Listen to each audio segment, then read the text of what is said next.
Well, I have the honor of introducing our speaker tonight, Jesus Peña. He's an assistant professor in the organismal biology and ecology department at the Colorado College, where he teaches biology of microbes, mycology, and the evolution of multicellularity. Give me a workout here.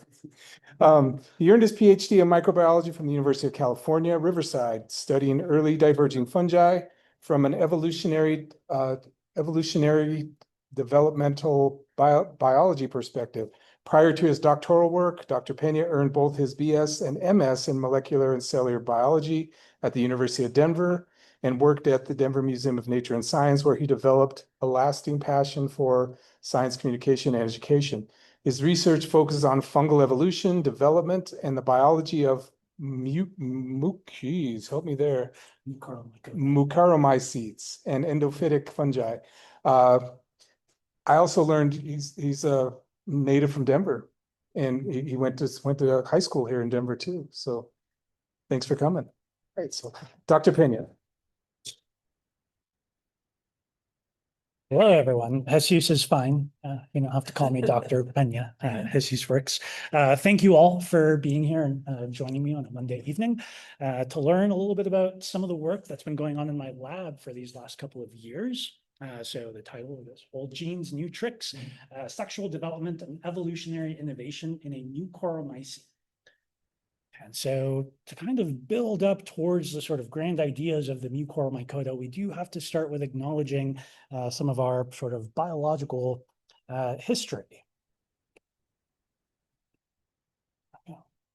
So in the closing lines of Darwin's On the Origin of Species, he remarks on endless forms most beautiful, right? In reference to all of these beautiful shapes and forms that he observed while on his trip, okay, while exploring the world. But a question, right? We can appreciate all of these different shapes of organisms, all these animals, plants, mushrooms, what have you. But what really gets me excited is the question, what is the basis of form? Okay, if we have endless forms most beautiful, how do we get those forms actually expressed or built up, or what makes that form? Okay, so this is where the field of evo-devo, or evolutionary developmental biology, kind of steps in. And this field is kind of concerned with developing a genetic theory that would explain morphological evolution. Okay, so what genes, what molecules, what cellular interactions need to happen in order to give rise to, say, a fly, right? Or a pill bug or a human, right? Any of these sorts of animals. Now, evo-devo has historically had a very heavy plant and animal bias. And I know bias is kind of a loaded word. It sounds negative, but it's actually quite great, right? Animals and plants have all kind of been the sweethearts of evo-devo for a long time because they have some pretty well-defined stages that you could study, right? You begin with fertilization. Two independent cells come together. They form a zygote. The zygote goes through embryonic development. There's birth and maturation. Right? And all of these different processes that are being patterned in some way by interactions at a genetic level, okay, interaction between genes. Some of the insights that have come from kind of taking this evo-devo perspective are that these gene regulatory networks, right, how genes activate other genes, or maybe suppress expression of certain genes until a certain time point, that has really gotten us to appreciate that development, that process of generating a pattern and establishing a form, is very much structured by the interactions of those genes. We've also come to appreciate that these developmental programs, and so you can kind of think of it maybe computationally, right? Genes interacting with each other in these sort of logic loops. It's a program, right? It's a developmental program. That just kind of kicks off the moment those two individual cells come together to form that zygote, and specifically for our plant and animal friends. And so we found that developmental programs are modular, right? You can take pieces of a developmental program and put it somewhere else, and something is going to happen. Some of this work, right, that focuses on the modularity of developmental programs was only possible following the discovery of animal Hox genes, which if you've been checking out that animation there, you are looking at Hox genes along the bottom. the colored organisms, right, are kind of highlighting where those Hox genes are relevant. What are they patterning? What are they responsible for regulating? And these Hox genes are considered to be master regulators of body plan development. So if we were to take this antennapedia gene and move it to express in cells at the head, you would get a fly who loses the antenna and instead grows a pair of legs from that location. Right? So modules, right, that you can pick apart and swap in different ways, and you get brand new combinations. And what's significant about these genetic interactions, right, about these developmental programs, gene regulatory networks, is that they're actually an evolutionary safety. Right? If you want to evolve wings, you just got to modify how those wings are being patterned without changing the gene that maybe codes for this is where a limb goes. Right? Because if you mess up the gene itself, right, you may reach an evolutionary dead end, right? It could be lethal to the organism, but if you tweak the interactions, you at least will have the main products protected. And so this is all fine and good, but it does introduce a very wonderful paradox. Form is very diverse, right? That fly does not look like a bird, yet they are reliant on the exact same set of genes to pattern their bodies. So a little bit about myself. I actually started my career as an animal evolutionary developmental biologist. So just kind of, that was my into the field, right, to think about some of these questions. And I studied this freshwater sponge called Ephidadia muelleri, which is native to Colorado. In mountain lakes, you can actually go up and find them. The bulk of my master's research was really just focused on trying to understand how animals could have evolved from a unicellular ancestor to all of the different forms we see today. Okay, what made sponges particularly attractive was the presence of these melanocyte chambers. And if you were to zoom in on some of those chambers, you would see cells that look kind of like those there on the far right. Now, an ovoid shape with little finger-like projections on top, and from the center of that little collar-like structure, you've got a flagellum.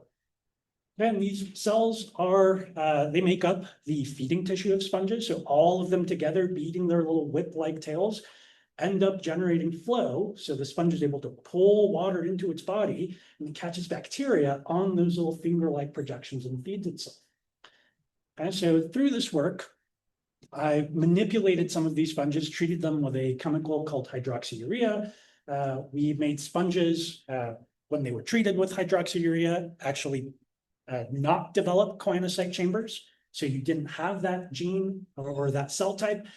Compare that to normal ones, and then you can get a sense for what genes are maybe relevant towards patterning those particular structures. And you might be thinking, okay, that's great. We're going to find out why sponge feeding tissue is being patterned in a particular way. But sponges are special in that they're early divergent organisms. We think of them as organisms that maybe closely resemble the ancestor of all animals. The closest unicellular relative of animals is the choanoflagella, which you can see up here. These little guys are just kind of free swimming organisms. They've got that sort of whip-like tail. They have a collar structure. Okay, so there's some similarities there in terms of cellular morphology that would suggest that maybe the multicellular animal ancestor came from something that looked like a choanoflagella. Okay, but we're looking at genes, right? We're trying to think about what makes the choanocyte chamber. Okay, it turns out that all of the genes that pattern this very distinctive cell type are the exact same genes that we find associated with things like hair cells, which we have in our ears. Okay, it's the exact same genes giving rise to kind of a modified structure that allows us to perceive changes in air pressure as sound. Okay, we've also got enterocytes, which are going to line your intestines. Same set of genes, just redeployed in a different context. Okay, so I bring this up because it kind of gives us a little bit more information, not just about these microvillar extensions, these finger-like projections on cells and when they evolved, right, and how they were repurposed as animals diversified, but ultimately tells us that evolution is tinkering with developmental programs. It's the same genes, they're just being deployed in different ways. Okay, and again, this highlights the idea that if you can change the molecular interactions rather than the components, then maybe you have a case for explaining morphological diversity, morphological evolution. Okay, but this is a mycology group, right? I'm not here to tell you all about sponges. And in fact, that's the only time I'll talk about sponges for the rest of today, unless you ask me questions about them. Okay, unlike plants and animals, okay, our fungal friends don't produce a true embryo. And they have pretty limited true tissue differentiation. We can talk more about that shortly. And they don't necessarily produce organs in the same way that plants and animals do. Okay, so lots of differences, right? Even if we look at these tables, right? Animals and plants, their bodies, our bodies, are going to age synchronously. Old cells die out. Most of your cells that make up your body are on average about the same age. Fungi have mycelia that are all at different ages. And those, when you see mold, right, when you see the actual mycelium expanding, on average, hyphae towards the center of that colony are going to be physiologically older than those at the edges. Okay, so they kind of throw a wrench into this idea that an individual is the same age throughout its life. Animals and plants are going to have very specific cells that will then give rise to another individual, egg cells. Sperm cells, those have to combine to give rise to the next generation to generate offspring. Fungi, in general, any part of the mycelium can reform that individual in the right context. Plants and animals, cell and tissue specialization, right? We have organs. A skin cell is different from a brain cell, is different from an epithelial cell in your intestines. With fungi, in general, there's very limited cell type specialization. Okay, we do see some of that happen in certain contexts, but compared to animals, fungi just aren't really doing all of it. They don't need to. And then as an animal or a plant is developing and progressing through the embryonic stages, they are losing totipotency. Okay, the types of cells that they can generate become restricted as that organism is developing. With fungi, any piece of that mycelium can give rise to presumably any specialized cell type that a fungus is going to need later on. Okay, so all these differences kind of tell us, well, could we really think about fungi from an evo-devo perspective? The answer is yes, if we're just a little bit fast and loose with the definitions of evo-devo terminology. Okay, so things that are similar that allow us to view fungi in the presence of body plants. Okay, body plans are sets of morphological features that are common to many members of a phylum. Okay, we are vertebrates. Right? We are part of the vertebrate phylum. We've got 4 limbs, okay? 2 paired appendages or 2 pairs of appendages. We have a vertebral column. Okay, we've got all of these similarities. Fungi, same thing. You can extend some of that terminology to them as well.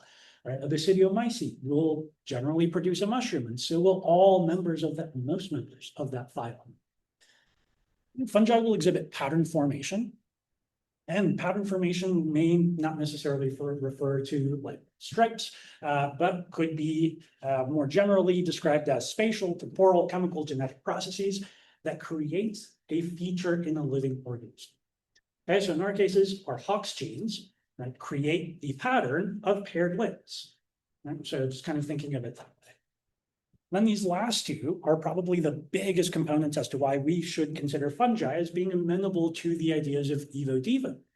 Right? There is extensive cell-to-cell communication, particularly with our multicellular friends growing as a mycelium.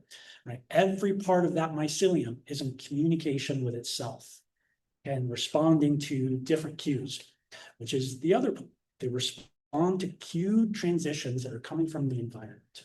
With animals, if we're thinking about embryonic development, right, those environmental cues that are kind of directing those transitions are probably going to be the environment of the amniotic fluid. Right? With fungi, that is the external environment. They'll respond to light and temperature, and certainly folks that are growing mushrooms, right, you probably know all about this. Right? You got to get all of those cues just right in order to push them into that next stage of development. Okay, but all of this together Right, we're still left with the question of where do fungi fit into the story of morphological evolution? Right? How can we make sense of these forms that we're seeing when they're so different from everything else that Evo Devo can actually sort of tease apart or start to explore? So in the talk today, I'm going to tell you, well, first we're going to go through just a brief overview of fungal life cycles, focusing on fungal sexual reproduction. I'll then introduce the Mucoromycota, which is the group of fungi that I have spent a lot of time thinking about. This is an example of one right there undergoing sexual reproduction. I'll then shift into talking about Evo Devo according to Phycomyces blakesleeanus, which is the organism pictured there. That second portion of the talk will include some brand new results that we just kind of discovered in the last month or so. So I'm very excited to share with you all. A lot of that work is powered by undergraduate researchers at Colorado College. So know that the work is being done and there are people out there that are interested in it. Okay, and then we'll close off with a little bit of future work slash ongoing work related both to Phycomyces as well as a brand new area that I'm looking to explore with eyelash cups.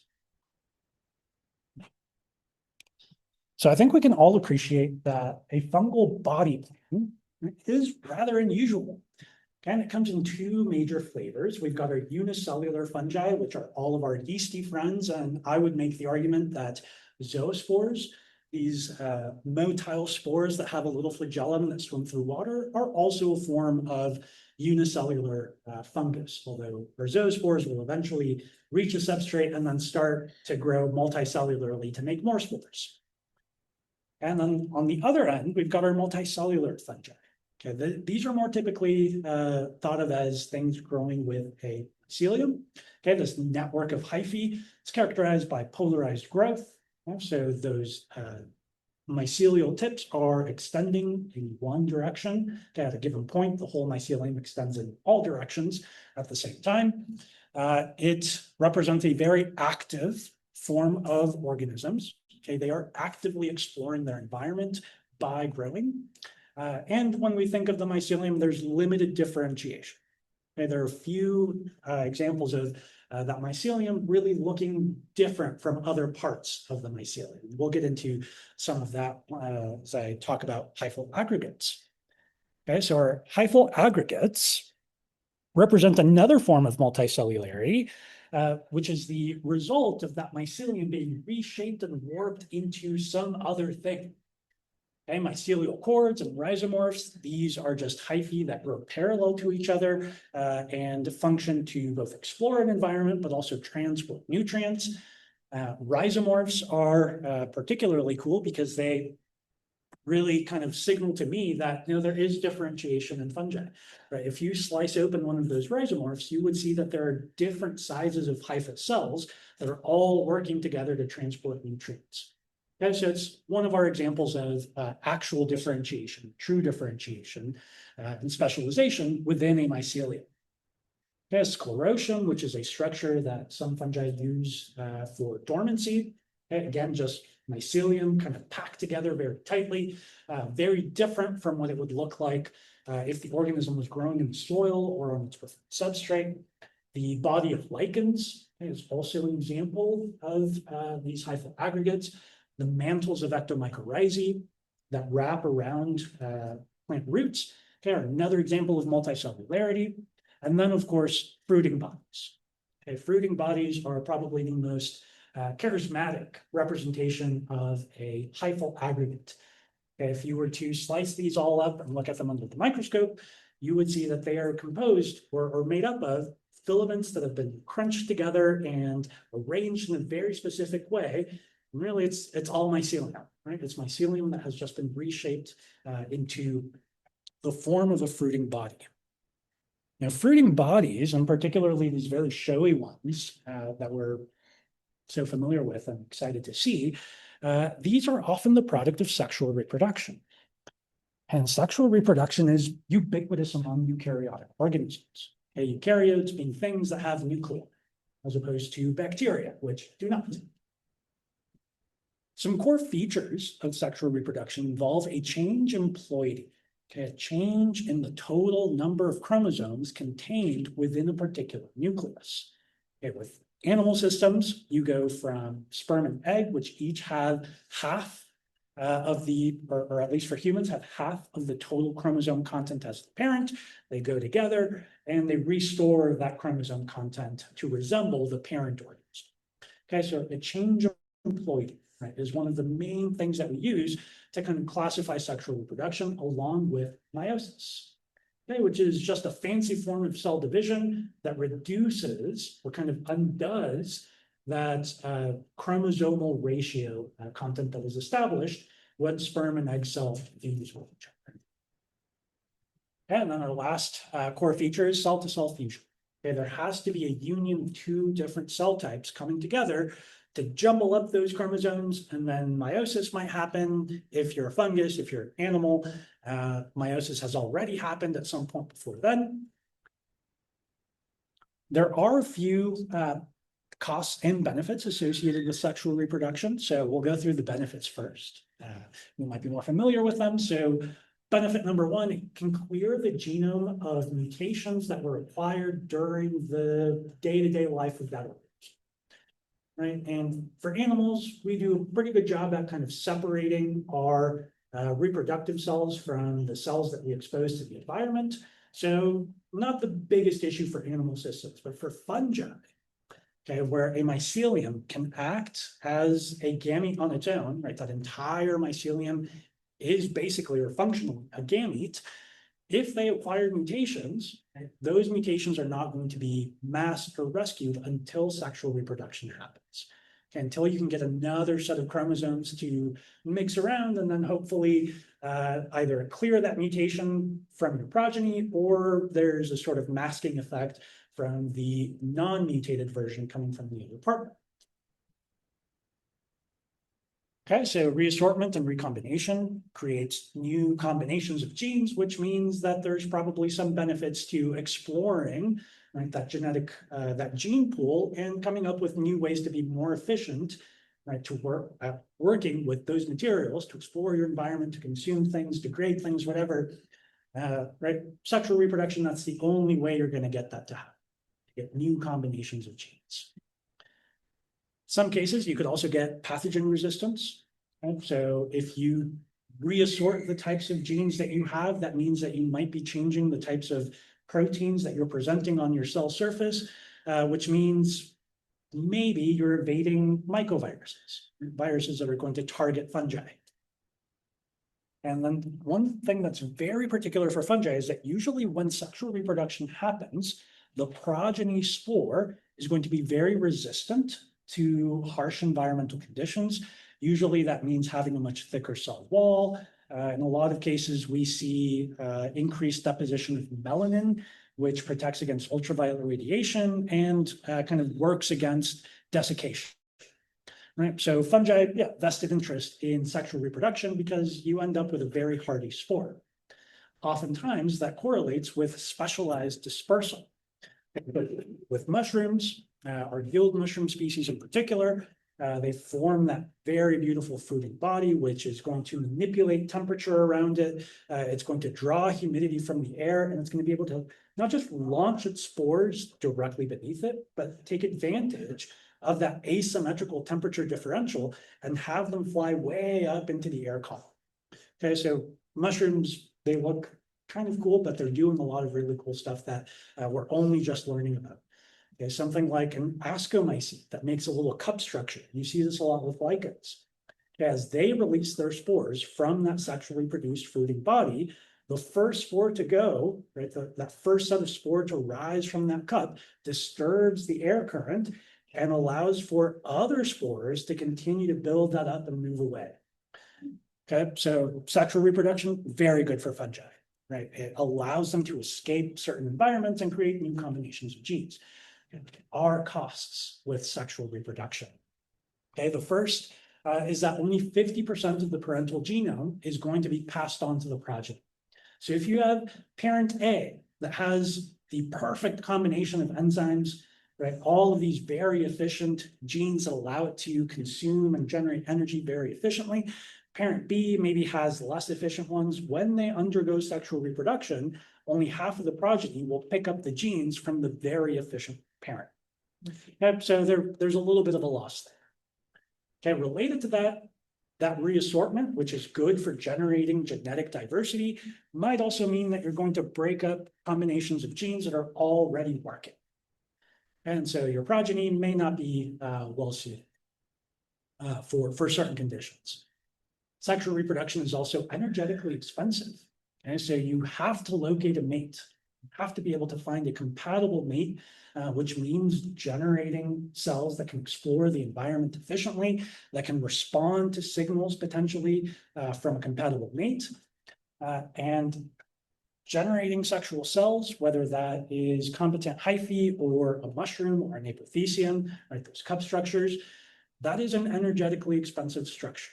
Right? You got to be really wanting to make that structure if you're going to invest a lot of that energy that you're picking up as you're consuming things in the environment. Now, fungi don't just rely on sexual reproduction, but if they did, their population would grow more slowly. And we can see some of that in this diagram, a sexual population here denoted with animal biological sex markers on an F, right? They can give rise to one generation at a time, more or less, depending on parental investment. The asexual population can generate 4 descendants in the time it takes a sexual population to generate 2. And then shown down here is just a schematic of this idea of some of those costs related to sexual reproduction versus asexual, right? These others just represent different genes. If you have some mutations that are really bad for this organism and you're a sexually reproducing population, right, there's a pretty good chance that there are going to be individuals that carry good versions of those genes and would eventually rescue that phenotype. But if you're strictly asexual, right, you're just kind of stuck in that phenotype until you spontaneously mutate in the good way, right? You restore that phenotype. And now fungi are very special because they have a choice, right? They can either do asexual reproduction, which is kind of their preferred form. It's fast, it's efficient, and it propagates gene combinations that are already working. Okay, at the end of the growing season, typically right around fall, autumn, we start to see mushrooms pop up. Now, mushrooms will happily expand the mycelium, and as those nutrient levels start to run out, as the days get a little bit shorter, maybe there's a little bit more humidity, right, they'll switch into sexual reproduction, which is going to be slow, will create new gene combinations, and then most importantly, you're going to get the stress-resistant spores. And I highlight this because in the lab, we can induce most fungi to complete sexual reproduction. And the way that we do that is we want to trick the fungus into thinking that its current combination of genes are no longer working. And we also want to give it a compatible partner. A single strain of a particular fungus. This might be different for our mushroom-forming fungi because they're born and then they mate for life, which is kind of fun. But all other fungi that don't produce mushrooms, okay, they need to find that compatible partner. And so shown over here on the screen, we've got 2 views of Neurospora crassa. On the left, we've got Neurospora crassa. This is an Phycomyces, the orange bread mold, reproducing asexually. It makes these little chains of conidiospores that just break off and find new locations and are able to reestablish that same individual. In this image, we have a close-up view of a perithecium. A perithecium is a flask-shaped fruiting body. It's tiny, it's microscopic. It is the product of sexual reproduction. Okay, and this is just to highlight that, yeah, if you trick the fungus into thinking things are really bad, maybe it's time to sexually reproduce, you get the formation of sexual structures. Now, when we think about our more typical fruiting bodies, our mushrooms, our cups, we're really seeing the fruiting bodies of Phycomycota and Basidiomycota. Our Phycomyces are going to be all of our cup fungi or sac fungi, morels, brewer's yeast, Penicillium, which is the fungus that gave us penicillin, right? These are all examples of ascomycete fungi. There are basidiomycetes, that's anything that makes a gilled mushroom, coral mushrooms, as well as a couple of yeasts and plant pathogens will be part of the Basidiomycota. Okay, in these two groups, which I'll start calling the dicarians, because of this whole thing that they can mate for life and they contain 2 nuclei from each parent for a good portion of their life cycle. Dicaria, 2 nuclei. In general, right, they are going to find a partner using their mating type locus. Okay, and if we think about ascomycetes, each partner is providing one mating type locus, okay, or a mat locus. That's a location in the DNA. And we can think about it as a sort of DNA neighborhood that encodes 1 to 2 genes, in some cases, a few more. Those genes determine compatibility between species of ascomycetes. And now they're not encoding the actual signals, they're encoding regulators that tell the fungus, you have mating type 1-1, so you have to produce this green alpha protein so that your compatible partner can find you. Okay, you're also going to produce this square-shaped receptor so that you can detect the signal that your partner is producing. And then kind of at the same genetic neighborhood of the compatible partner, it's got a different regulator, which tells it to produce this little a signal and to produce a receptor that will allow it to detect the other mating partner. Okay, and so with our ascomycetes, it's pretty simple. It's just one genetic location, one genetic neighborhood that determines or tells us a little bit about compatibility between 2 potential partners. The basidiomycetes, okay, things that include our mushroom species, they actually have 2 different genetic neighborhoods, okay, 2 different loci. We generally refer to them as the A and B locus. The A locus is going to have more of those regulatory proteins, okay, that tell it you should be producing this set of genes and not this other because you're this type, not the other. The B locus is going to encode the pheromone and the receptor. Okay, so pheromone, right, is that signal that gets exchanged, and the receptor is the thing that receives it.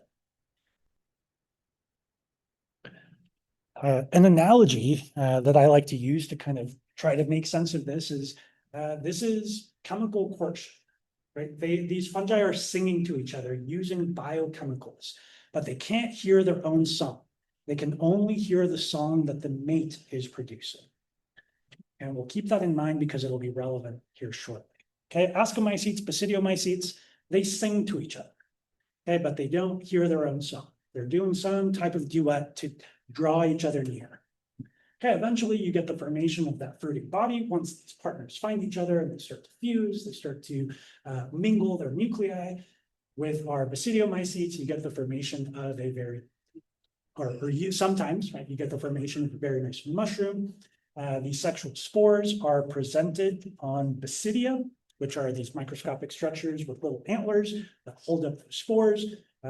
Those are relevant for their enhanced dispersal capability. Water condenses on those little antlers, and as that surface tension in the water breaks, it launches the spore into the air. And then on top of that, fruiting bodies, particularly from basidiomycetes, are very bad at retaining water. So as they're losing their water, as they're drying up, that evaporative cooling is going to change the air temperature, which is going to then carry the spore further away. There, ascomycetes or cup fungi, like that Phycomyces species up there, they rely on the production of asci and ascus, right? These little sac-like structures that kind of look like fingers there. Within those sacs, you're getting sexually produced spores or ascospores. Those sac-like structures violently explode. Okay, and in most ascomycetes, that is the case.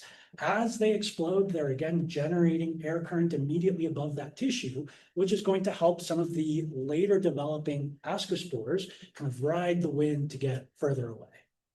Okay, so the dicarians are fantastic, right? They've kind of figured out the most elaborate and elegant mechanisms to complete sexual reproduction and then to send their progeny off to some other place. Okay, but today's not about the dicarians. It is a little bit. It's a tiny. Today's about the Mucoromycota and a similar group, the Phycomyces. Okay, these two groups represent early diverging fungi. Okay, so when we look at a phylogeny, right, when we look at this cladogram, when I say early diverging, I mean relative to the things at the tip. Okay, so as we climb up these branches right now, our Cryptomycota and Microsporidia, those are the earliest diverged groups of fungi. Okay, but we can keep climbing up that tree. Here's our flagellated fungi that produce spores that can actually swim. Neocalimysticomycota are special in that they're completely anaerobic. You should read about them if you ever feel curious about cattle biology, right? They contribute to rumen digestion. Okay, but all of these groups are they're kind of odd in that they've not evolved true mycelial growth, right? They're kind of, they're an odd bunch. Okay, but right at that node, right up there, you get the transition from aquatic environments, which is probably the home of most of these groups, to terrestrial environments. Okay, you get the evolution and the development of multicellular growth forms, mycelia. Now, formerly, the Mucoromycota and Zopagomycota were classified as Zygomycota. Okay, that phylum no longer exists. We did away with it back in 2016, 10 years ago. I guess 10 years ago. Okay, the reason that Zygomycota existed is that these two groups have some pretty similar features that led taxonomists to believe that they're probably very closely related to each other, right? That they should form some sort of clade, but in reality, are Zopagomycota, right? Branches first, and then the Mucoromycota and the dicarians diversify. They have aseptate mycelia. Okay, so if you were to look at their hyphae under a microscope, it would be one continuous filament that leads into another branch and into another filament. So functionally, Mucoromyces and Zopagomyces are just gigantic tube-like cells that are all multinuclear. Okay, whereas our dicarian lineages, Ascomycota, Basidiomycota, they have septate hyphae. If you look at those hyphae under a microscope, they're cross walls, okay, that designate little subcompartments. Now, the subcompartments are not entirely discrete. There's still movement of cytoplasm, organelles, and in some cases, nuclei that's going on.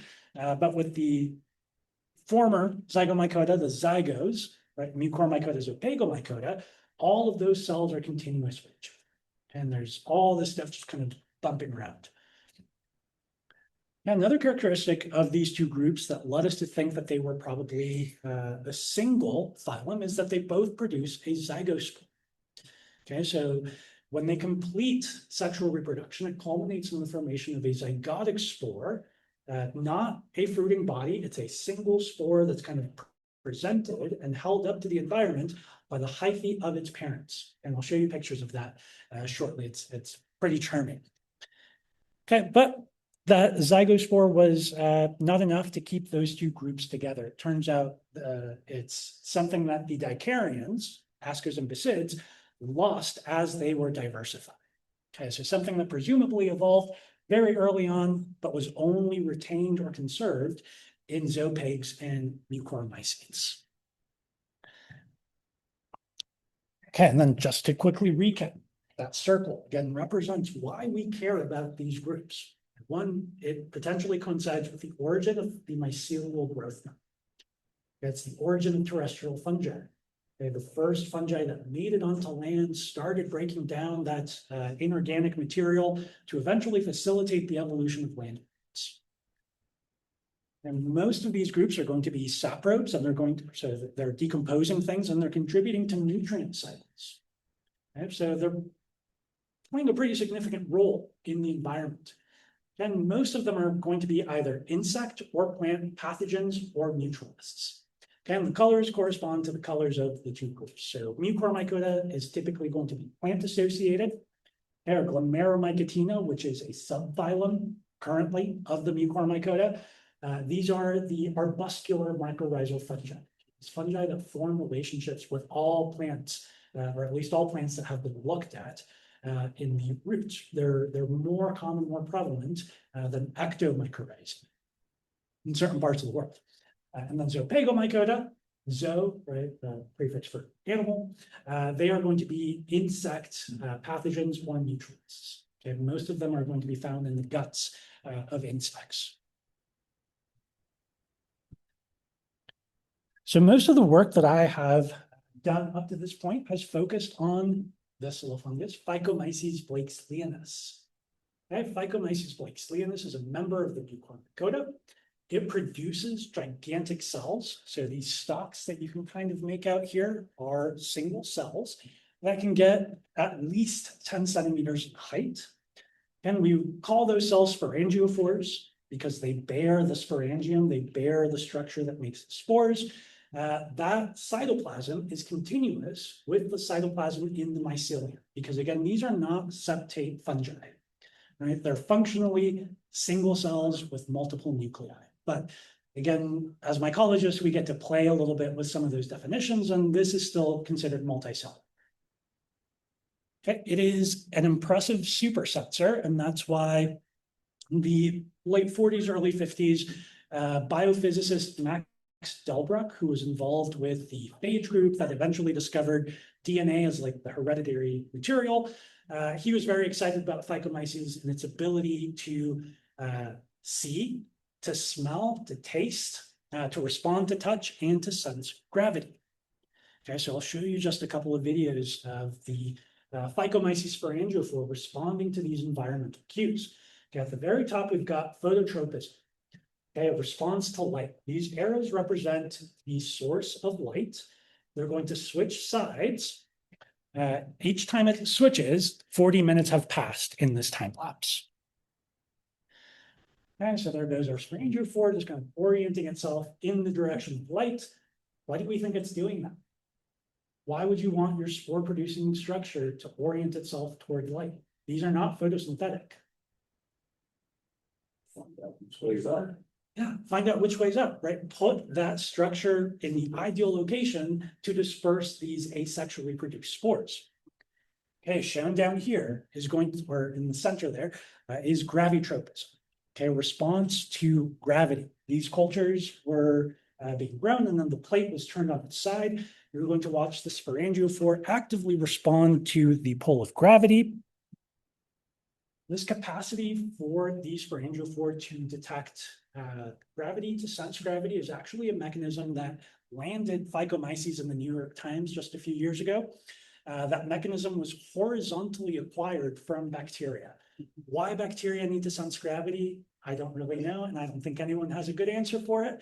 But Phycomyces took that module, took that genetic module, and has used it to kind of ensure that its sporangiophores are being put in the ideal position for spores to be wind dispersed.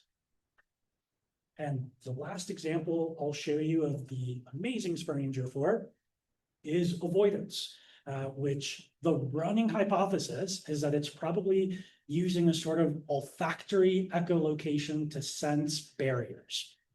Okay, this here is a thin, I believe it's a cover slip that they've kind of put in the way of that sporangiophore.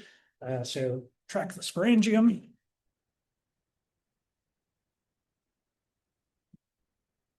It knows that there's a barrier there. If your sporangium brushes up against the barrier, then you're not positioning your spores in the ideal location.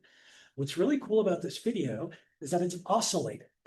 Okay, and that oscillation is two different signals kind of trying to battle it out. It does not want to touch that glass pane, but it also knows that gravity is this way. Gravity is pulling it this way. So both avoidance response and gravitropism are kind of duking it out. Avoidance wins in this case.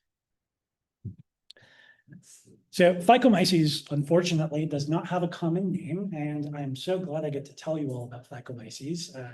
I tell this to my students all the time, that we really need to get Phycomyces a common name.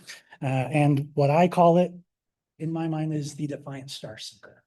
Okay, because it's defying gravity, And it turns out that this phototropic response is sensitive enough to detect the light from a single star. Okay, if you put Phycomyces in the dark room and you simulate a single star, all of those sporangiophores are going to orient themselves in that direction. Okay, the sporangiophore is entirely asexual, right, which is, again, unfortunately, not what we're talking about today. Instead, we're talking about something a little bit cooler, right? The Mucoromycete sexual cycle, which is one of the instances in which we see simple cell specialization.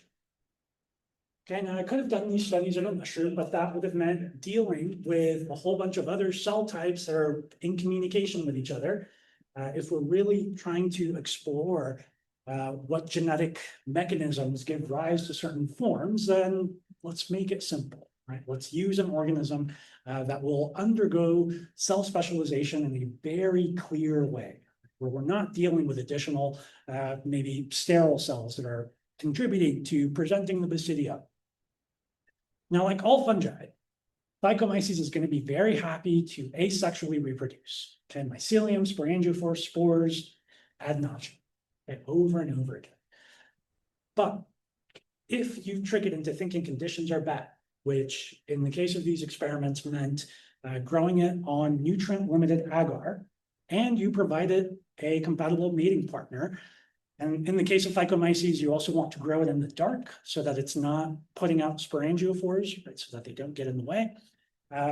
You trick it into thinking that its genes as individual mating types are no longer suitable. It's time to find a partner, shuffle things up, and make a resistant spore to survive that harsh environment so that at some point later on, right, you can reestablish that population. Okay, so in Phycomyces, the mating type locus encodes only one gene, and those genes are regulatory proteins. We call them sex P and sex M.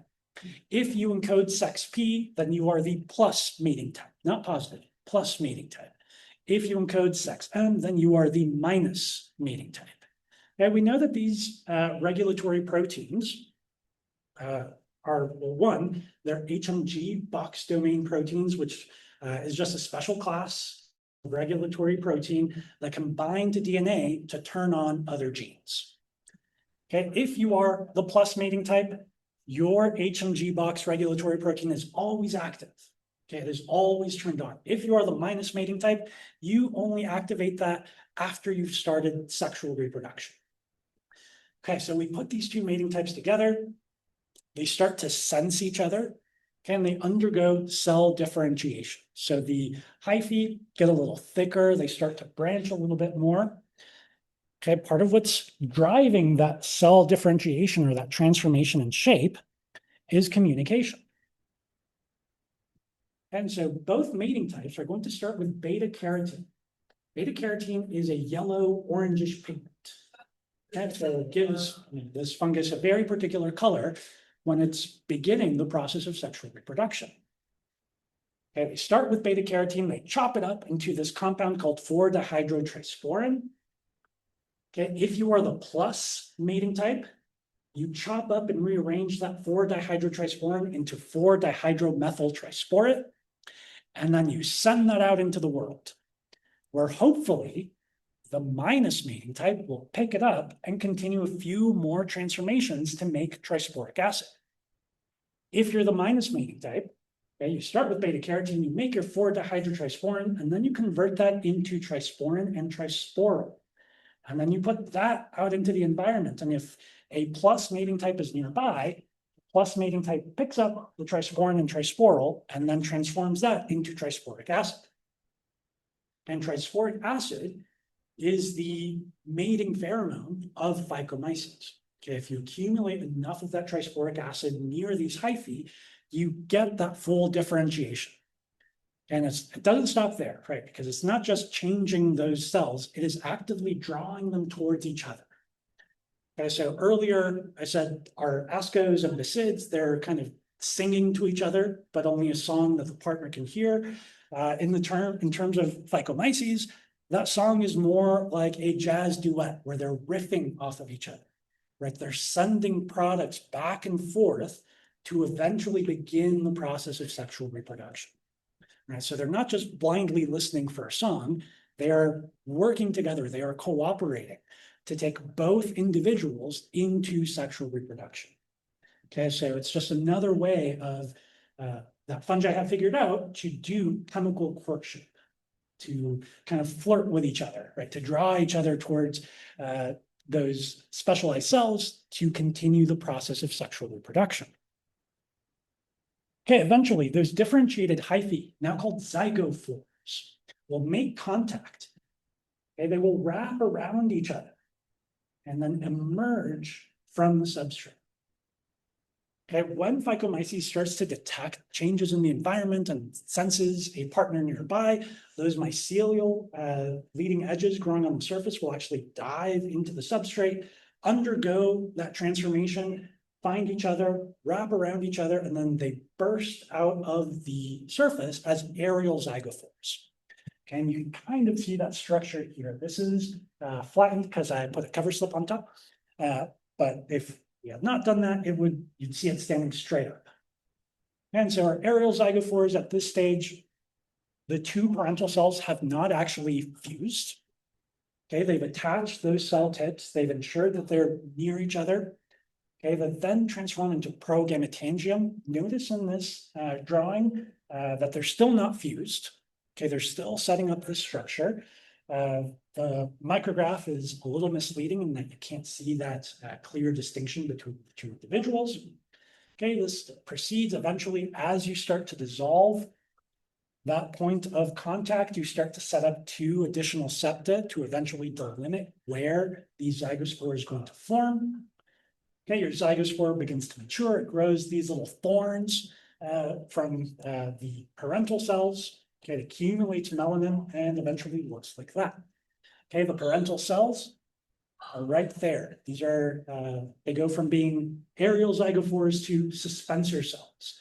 Okay, these are the two parents kind of holding up their progeny spore up into the air, and it's not too high up, right? They're really, really small.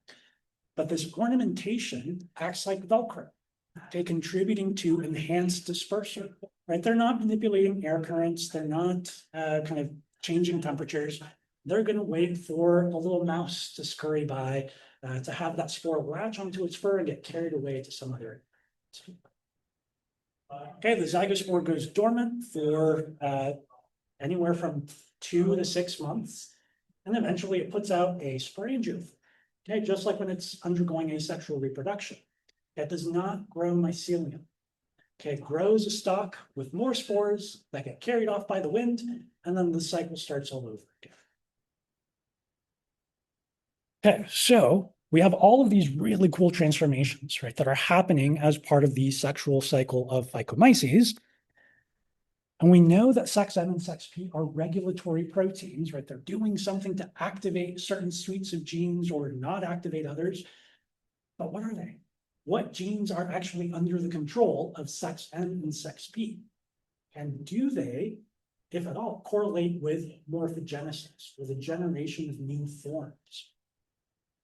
And taking that a little further, do these regulators represent the regulators of a developmental toolkit or a developmental module that is patterning, right, these very beautiful teeny tiny structures that Phycomyces makes? And as a sub question, is that developmental toolkit specific to Phycomyces and other Mucoromyces, or are they widely conserved? Now, if you remember the name of the talk, it's old genes, new tricks. Okay, so kind of giving it away there.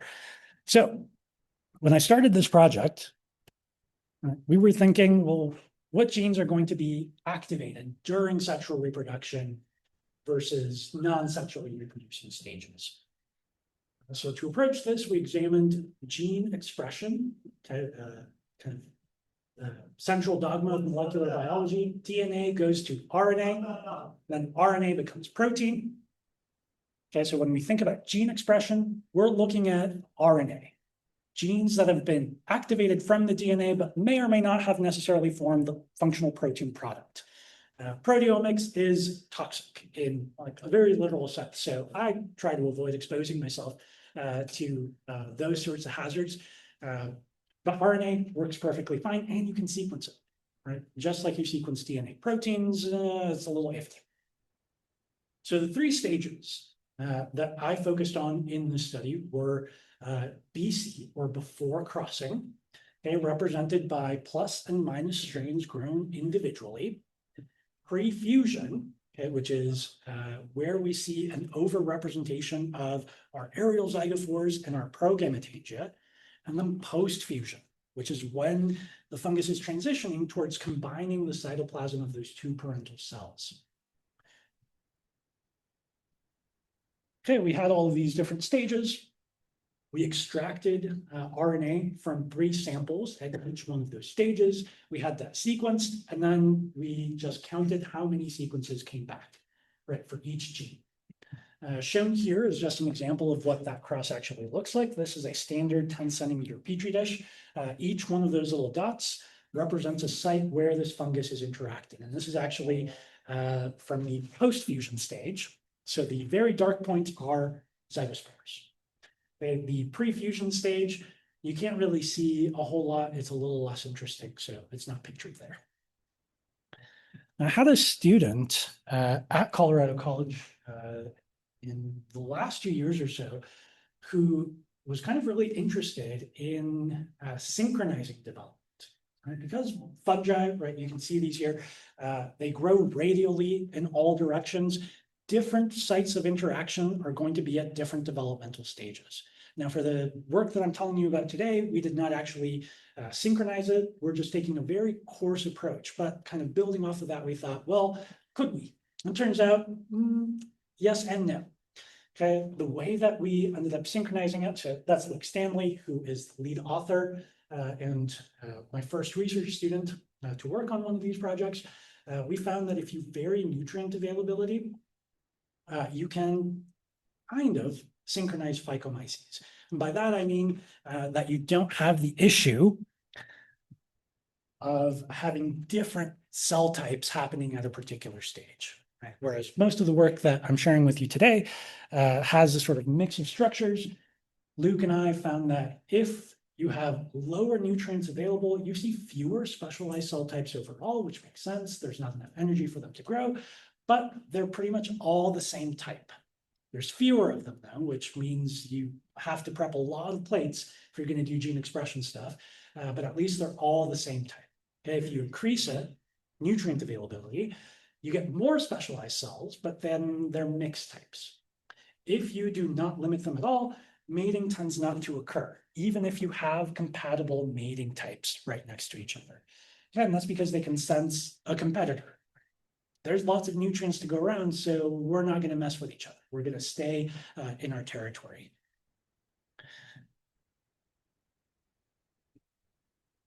Okay, but going back to the main story, we found that our 3 different samples, when you look at the overall levels of gene expression, end up forming 4 very distinct clusters, which is very reassuring. Okay, this is a principal component analysis plot. The axes don't necessarily mean anything other than they explain some percentage of variation. Okay, what you should focus on is the fact that all 3 of these squares correspond to samples taken at post-fusion. Right? These circles and those triangles independently correspond to samples taken before crossing. Okay, so already there's an indication that the amount of RNA, the levels of genes that are being expressed, are going to separate these samples, indicating that there's some difference. Right now, what that difference is at this stage or at this point in the project, not 100% sure, but it's reassuring to see that things are not the same, right? That there is variability.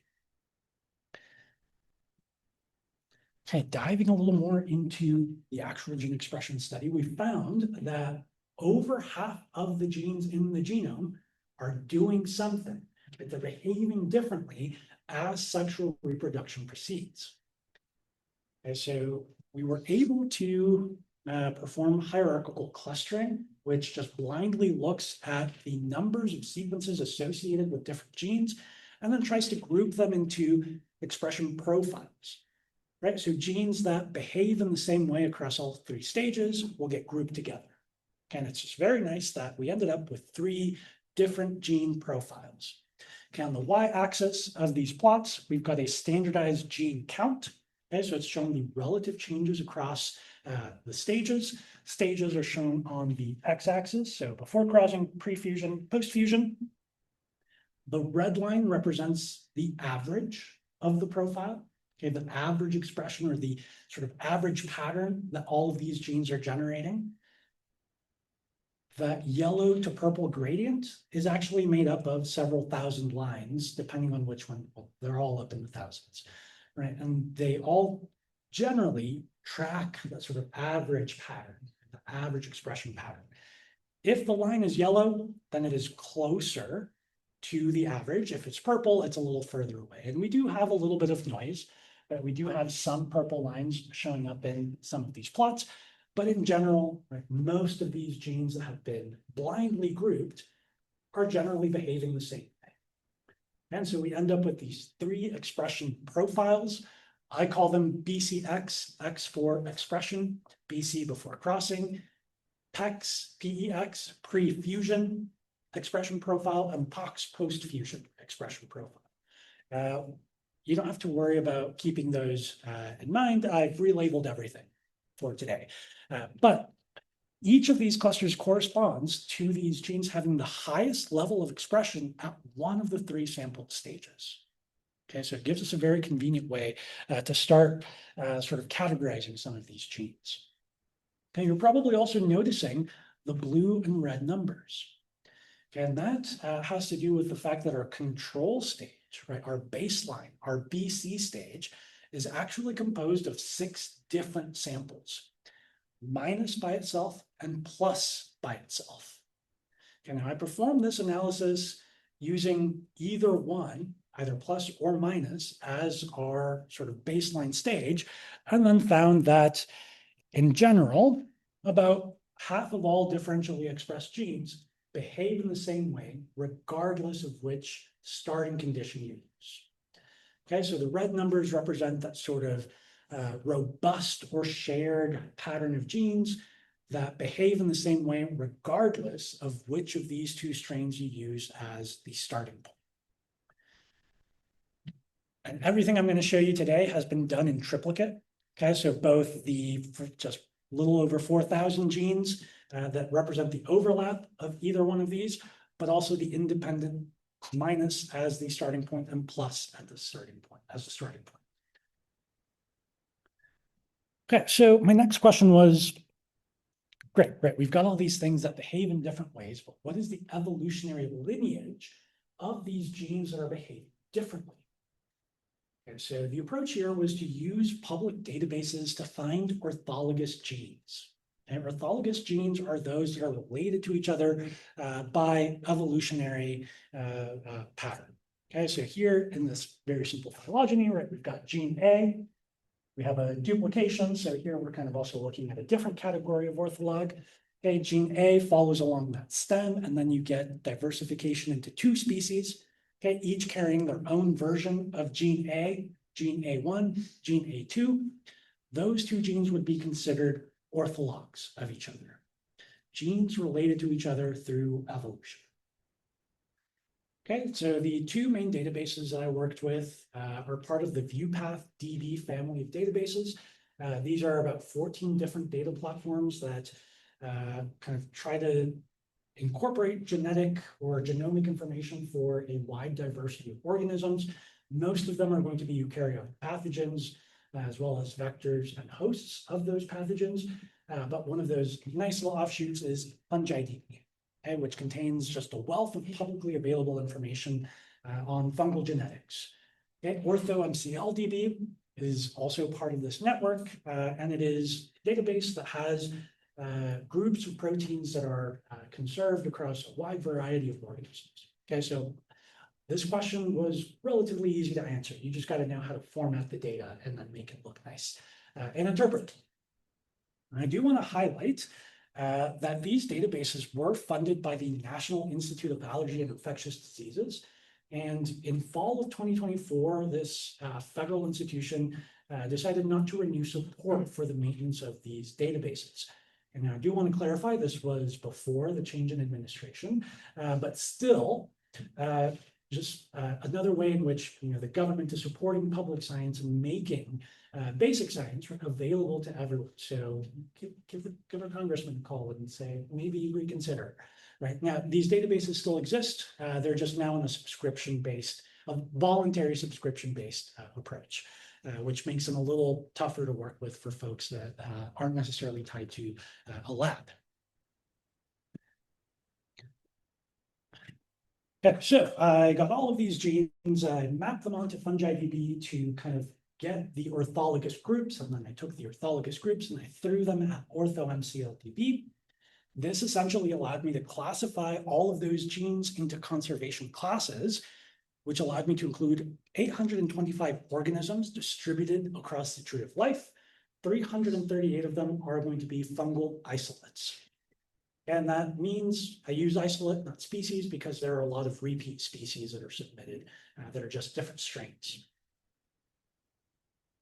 Not shown in these phylogenies are bacteria or archaea. They were also included in this analysis, but they're not shown here. This is our eukaryotic tree of life.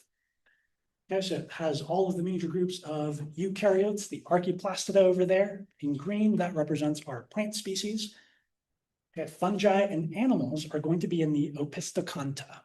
Can the Opisthocanta, if we zoom in onto that little leaf or the tip of the tree, looks like this. And so this entire gray box represents all of our opisthocons, which includes fungi, all of animals and animals' unicellular ancestors, or relatives rather. And then you can just zoom in a little bit more and eventually get down to holozoa, which is all of animals. And I show this again to just kind of highlight that, as probably we all know, fungi more like an animal than they are like a plant.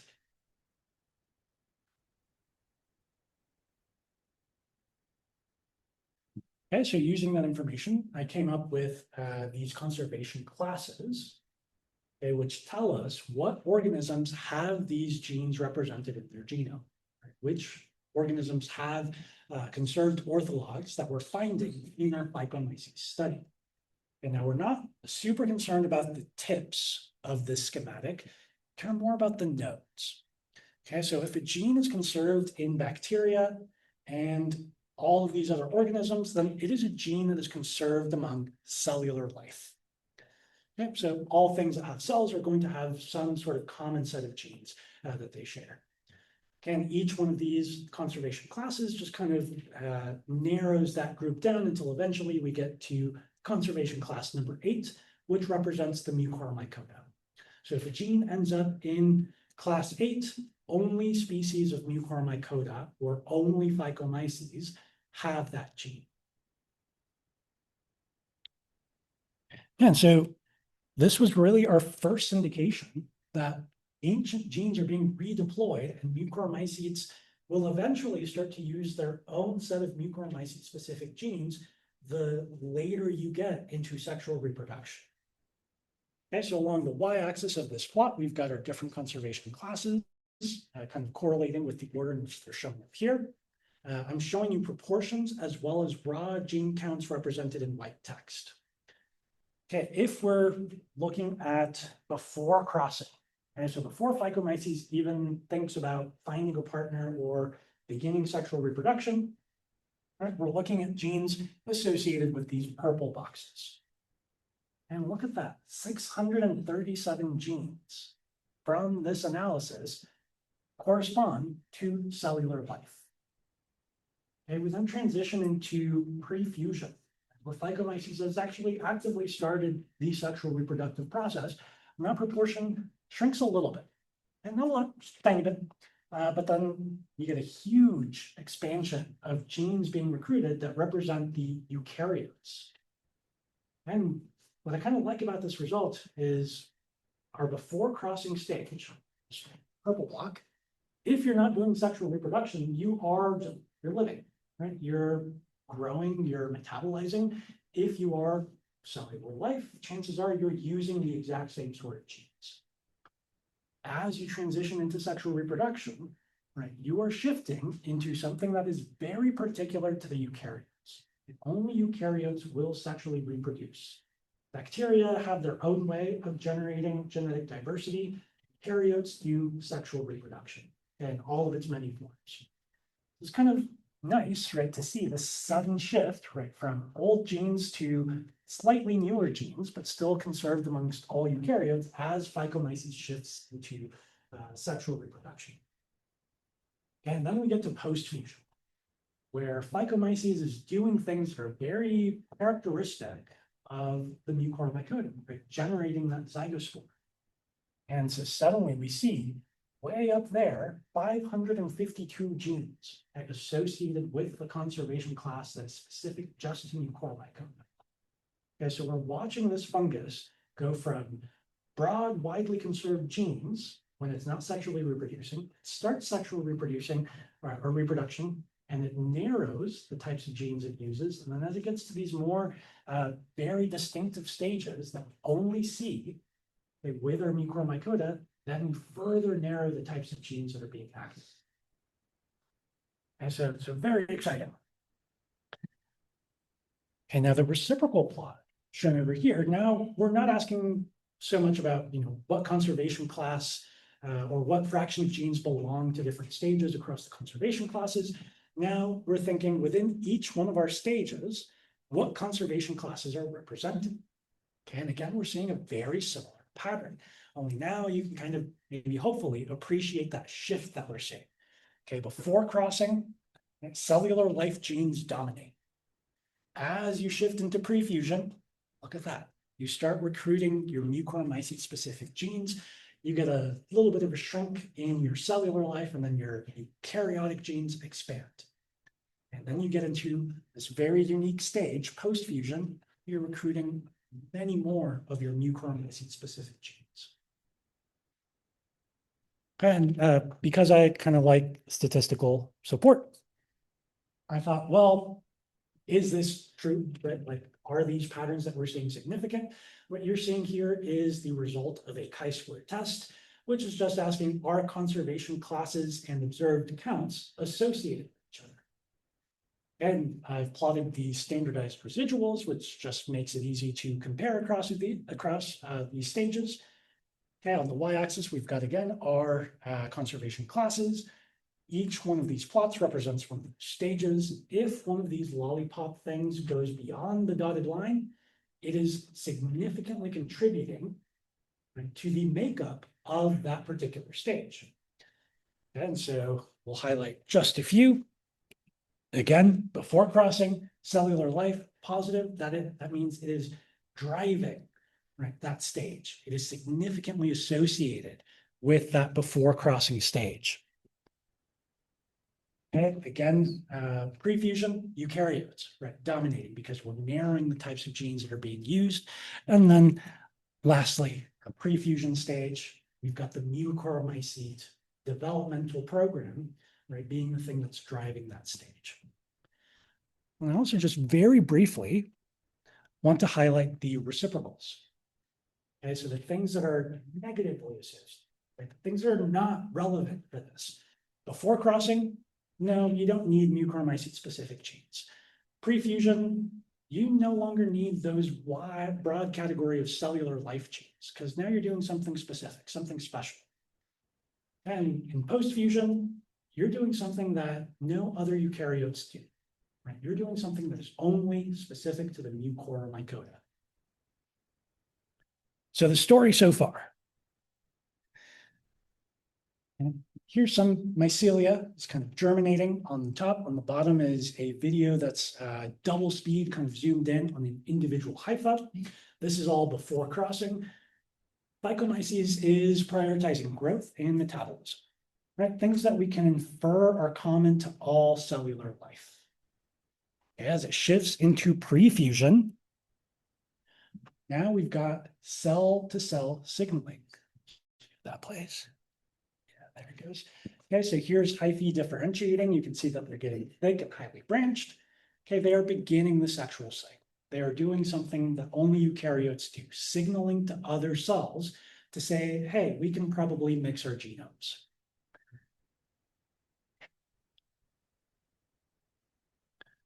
Okay, and then at the post-fusion stage, We've got septation, which only fungi are going to do, and which only Mucoromycetes do in this very specific way. Okay, you've got formation of the zygospore, those thorns kind of begin to grow. Right? No other fungus or no other group of fungi will necessarily approach sexual reproduction in this way, right, to generate that zygospore. And so that stage is probably representing the Mucoromycete specific developmental toolkit. Do you believe me? Kind of, a little bit. How are we on time? Good, okay. All right, because I have a little bit more to show you. Okay, so we've been looking at these patterns, right, of evolutionary conservation, but what are those genes actually doing? Okay, we were able to do functional prediction using gene ontology enrichment analysis, which is just a way of looking up a gene in a different database and then trying to figure out what biological process it is contributing to.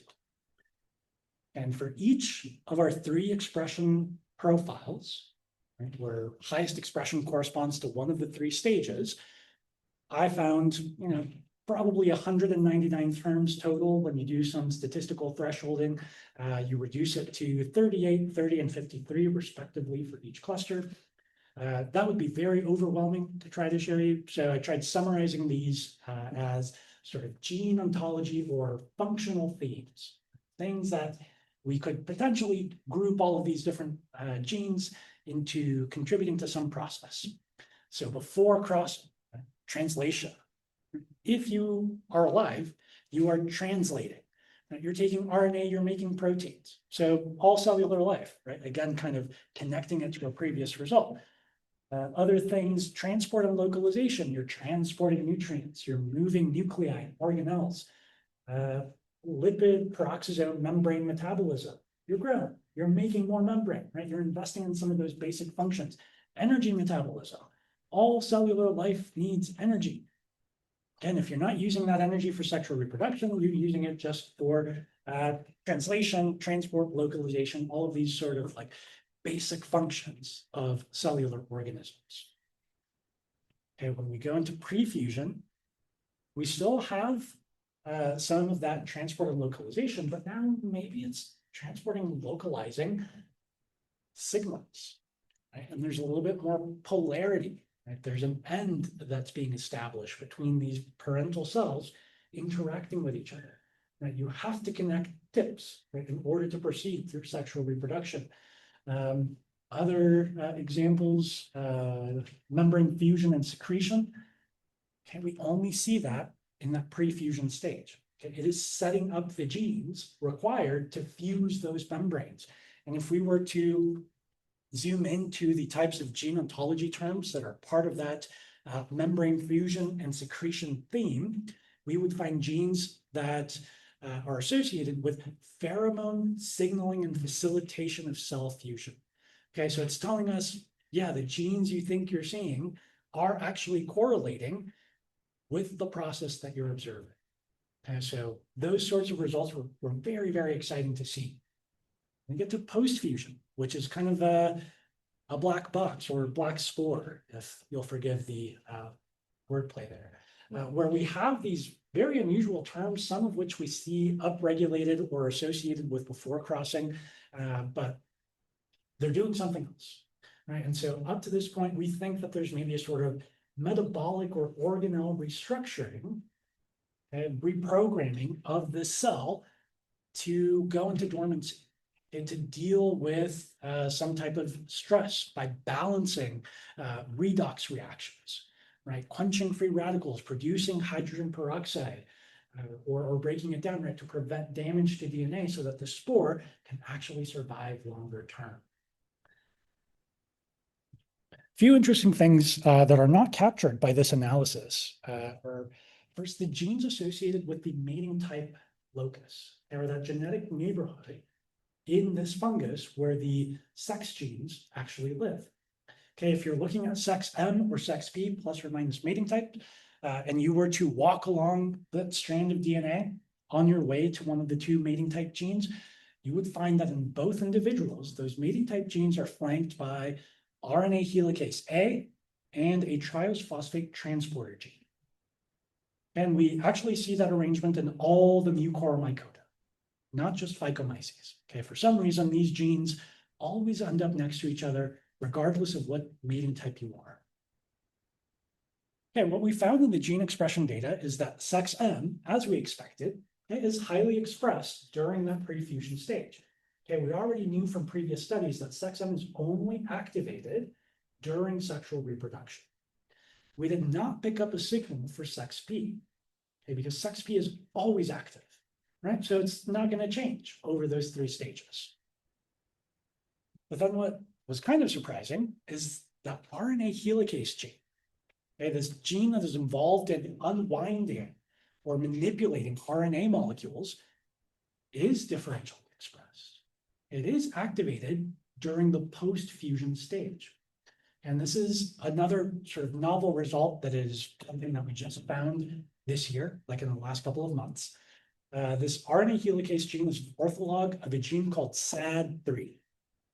And SAD3 comes from the Ascomycota, and it is involved in RNA silencing, okay, or RNA interference. This is a way or a mechanism that these quote unquote higher fungi use to quality control copies of their genome during sexual reproduction.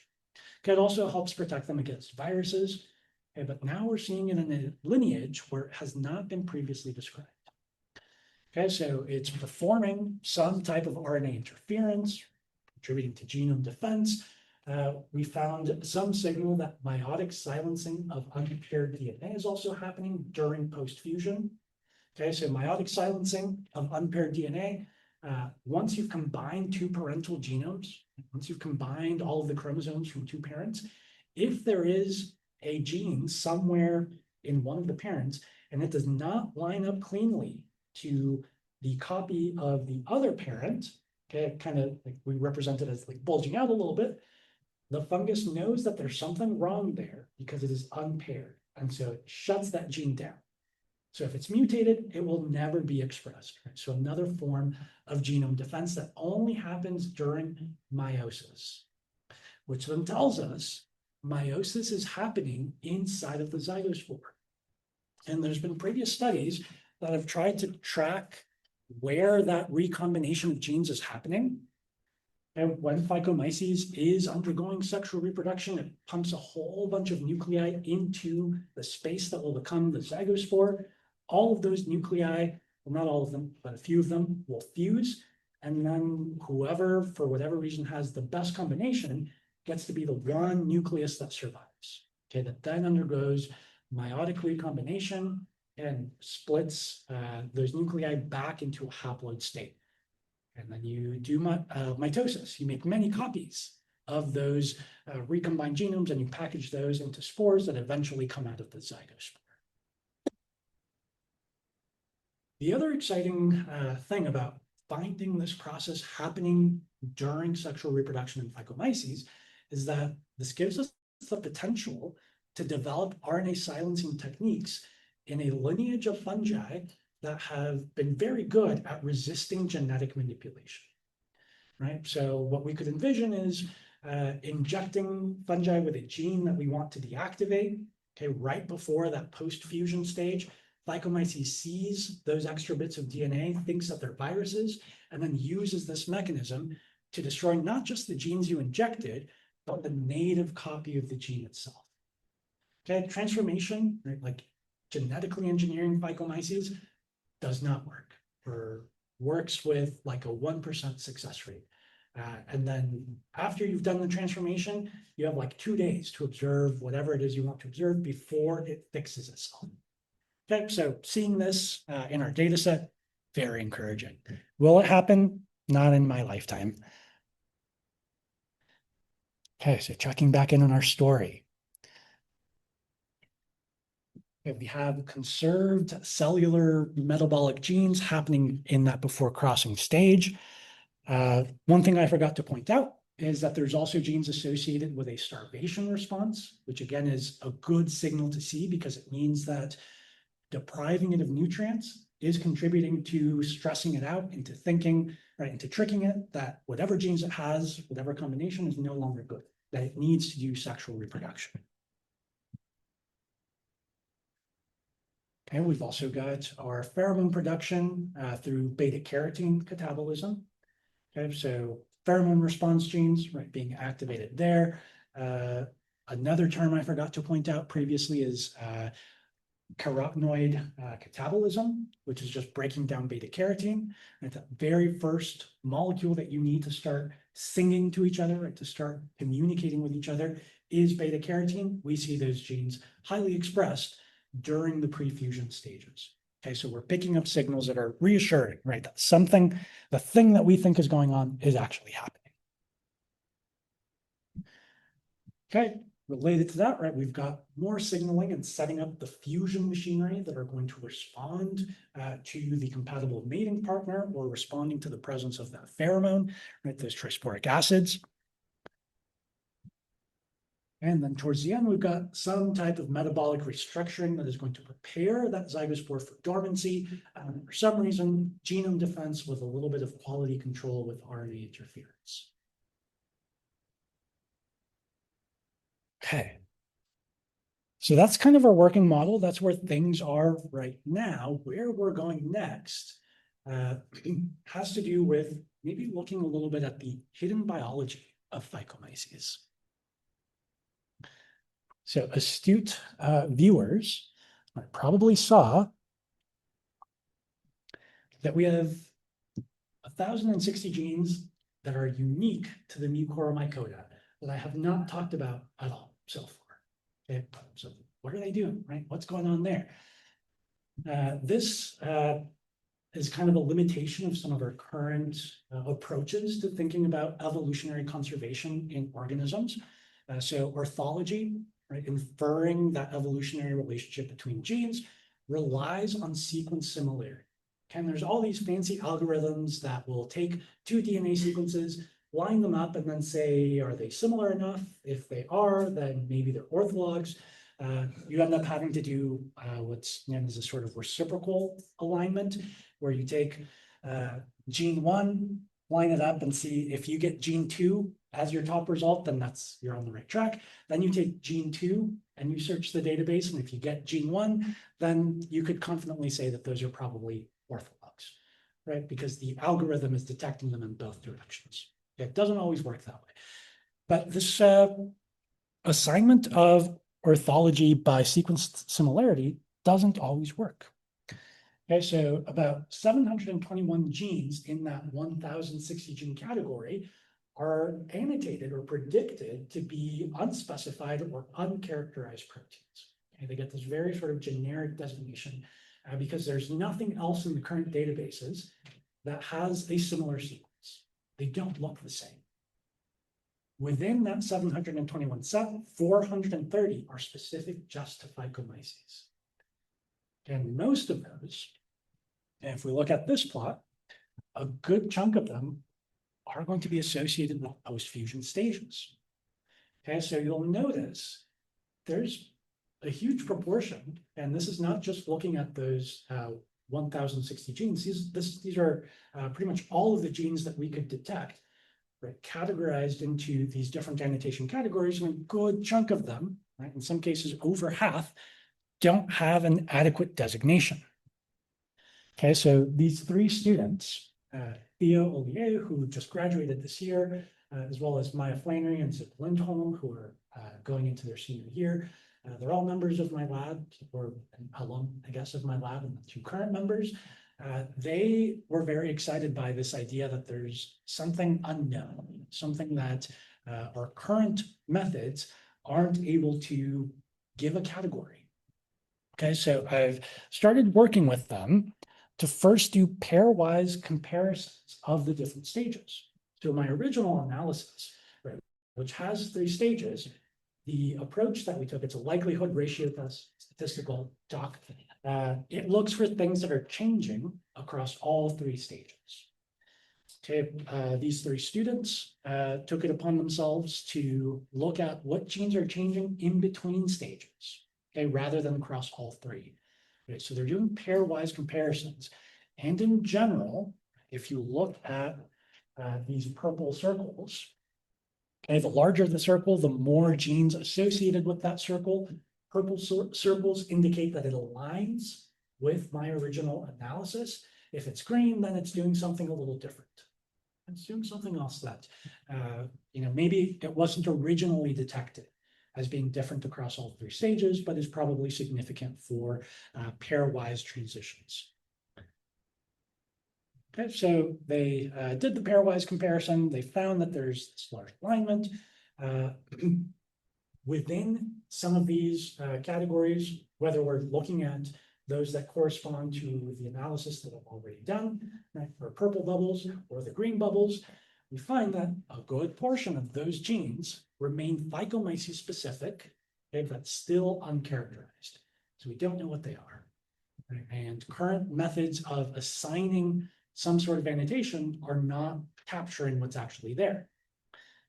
So our strategy, right, the four of us got together early this spring while we were waiting on some endophytic fungi to grow, which I'm happy to talk about after this if you're curious. While we were waiting for some of these fungi to grow from cactuses to put into corn, we started developing our pipeline for identifying some of these unknown sequences. Okay, my master's advisor, who works in sponges, found a gene in sponges that was very highly expressed, but also did not have any sort of annotation that was informative. And so the steps that his lab took were to use things like AlphaFold, which takes a gene sequence and then predicts the shape of that protein, and then to look up the shape, not the sequence, okay, the shape of that protein in FoldSeq, okay, which is a database of protein structures. So all of our genes that have been identified in these pairwise comparisons, we have predicted protein structures. Okay? And each one of those genes, there's like over 1,000 of them, each one has about 10 different things that it could be. So that's what we're working on right now, is trying to figure out the best way to find, of those 10, which is the one that we think it is and are actually going to report. To actually show you just an example of our preliminary results, I took the SEXM gene from Phycomyces. Okay, we know it's an HMG domain protein. It is a regulatory protein. Right there, HMG box gene associated with some organism. I don't know off the top of my head what Dracunculus is. Something else that stands out about this preliminary result, which is something we already knew, this isn't novel, but is worth mentioning, is some of these hits, right, are for sex-determining region Y from mammals. Okay, which again just kind of highlights fungi are more animal than they are plant. And particularly these Mucoromyces are using a regulatory protein that is not just structurally similar to the gene that determines male phenotype in mammals, but also at the level of sequence. Okay, so it's kind of, again, another one of these reassuring results that this approach will probably work because we're seeing things that we already knew, right? So the SRY gene, which is what determines male phenotype in mammals, is evolutionarily related. Right? It is an ortholog of the SEXM and SEXP regulatory proteins from Phycomyces. And so where we're at right now is we are sifting through massive data tables, trying to figure out what's what can we actually reasonably infer as being a new annotation for a protein that was previously designated as unspecified or uncategorized. Okay, and then the last little bit of future work, and this I'm very excited about for this summer, is kind of moving up the phylogeny, climbing up some of those branches, and looking at Ascomyces, and specifically the eyelash cup fungus. Now, my goal for this is to establish a new laboratory model for fungal development. And this is using the fungus Scutellaria scutellata, the eyelash cup fungus. Okay, there it is, sitting on my middle finger. Okay, it's a very tiny apothecium. So again, this is a fruiting structure. The mycelium itself is probably extending into that decaying wood. This is really just an excuse for me to climb this very pretty trail out in Colorado Springs and to say, I found a fungus at the top of a waterfall, because that is where this wood is just kind of gathering. But you can find Scutellaria, Scutellata throughout Colorado, anywhere that there is rotting wood with adequate water. So along Cherry Creek, chances are you might be able to find it in late summer, early fall. It has pretty interesting symbiosis with bacteria. And so people that have worked on this organism before find that within the ascus, where it is producing those sexually produced spores, it's packaging little bacterial partners, okay, that may or may not be relevant for it to grow in new environments.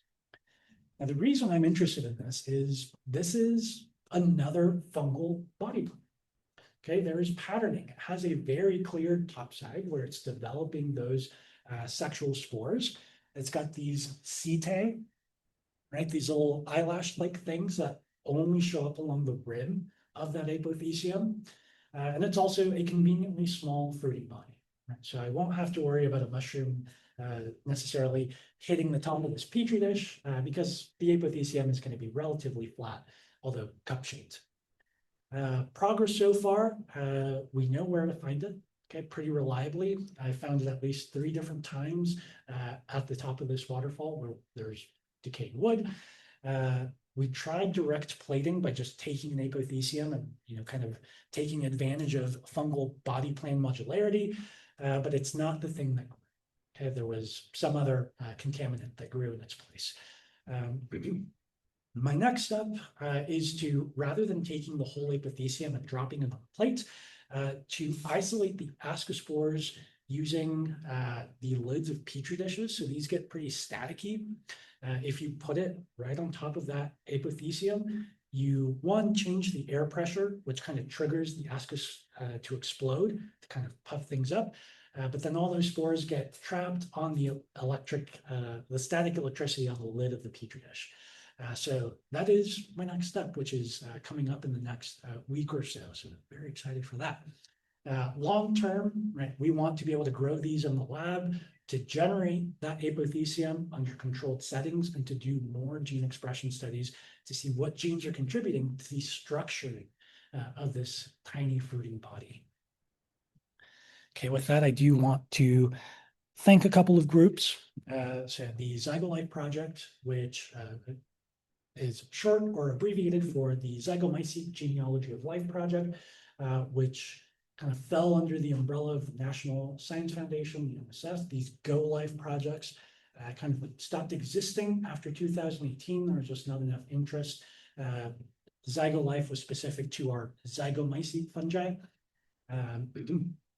Dr. Robbie Robertson at University of Arizona helped a lot with the microscopy that you saw earlier on. Pakati Singh was someone that just kind of worked with me to learn how to use these fancy microscopes at Arizona State or University of Arizona.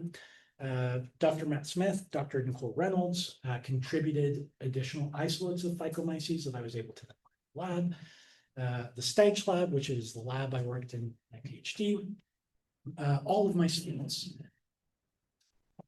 in the Peña lab, right, which spans a couple individuals at different, most of them or half of them are alumni at this point, but there's still 2 active members that are all working on or have worked on very different projects, most related to microbiomes in the soil as well as endophytic fungi. And then, of course, Colorado College Natural Science Executive Committee, which has funded a good portion of subsequent projects that we've been able to carry out these last couple of, over the last year. And with that, I want to, again, thank you all for being here and listening to my talk, and I'm happy to take any questions.